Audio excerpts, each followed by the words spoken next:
Assalamualaikum warahmatullahi wabarakatuh. Sampurasun. Wilujeng patepang deui sareng Ibu dina pangajaran bahasa Sunda. Kumaha daramang siswa-siswi sadaya? Mugia sadayana aya dina kaayaan sehat walafiat. Sareng sumanget diajar dina moda daring. Siswa-siswi sadaya, dina danget ieu materi anu baris dipedar nyaeta kalimah parentah. Nah, ayeuna urang langsung kana pedaranana.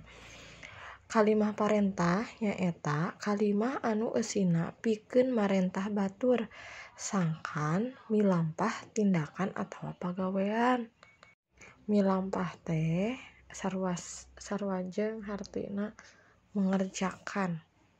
Nah, jadi unggal tina kalimah parentah mah ditungtungan dina kalimahna kudu make tanda baca, tanda seru tadi tukangna teh nya. Nah, kalimah parentah oge kabagi jadi sababaraha jenis. Nah, jenis-jenis kalimah parentah kabagi jadi 5. Kahiji aya kalimah panitah, kalimah pangjurung, kalimah pangajak, kalimah panyaram, jeung anu kalimah pangharpan.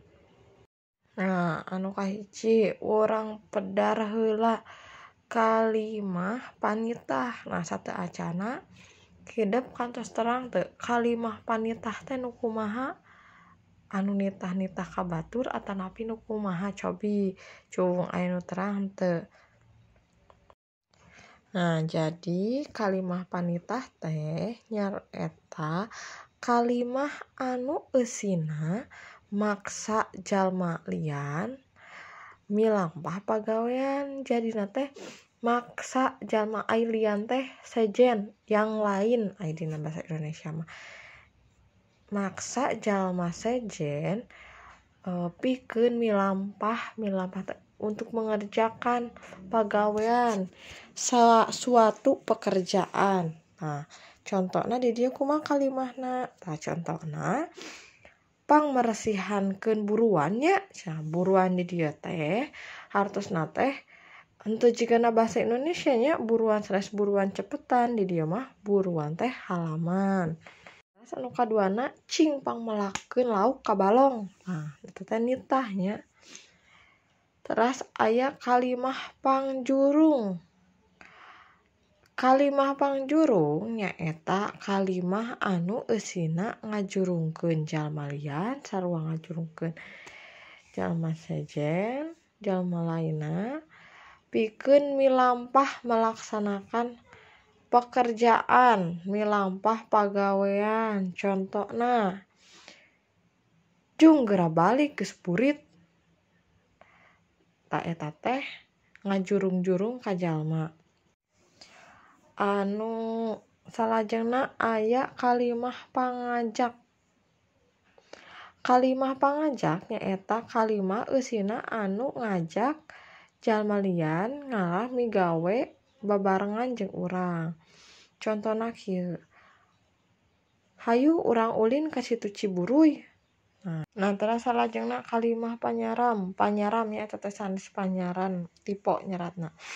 Kalimah panyaram nyaeta kalimah anu eusina nyaram jalma anu lian milampah pagawean. Nah, contohna entong dahar seblak wae bisi nyeri beuteung.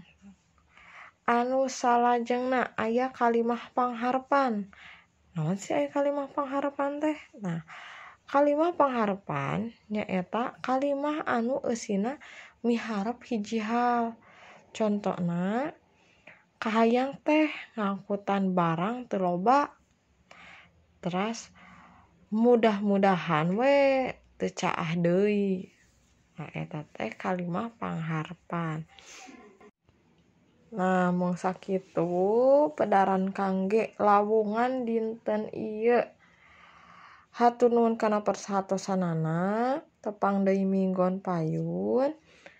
Billahi taufik wal hidayah. Wassalamualaikum warahmatullahi wabarakatuh.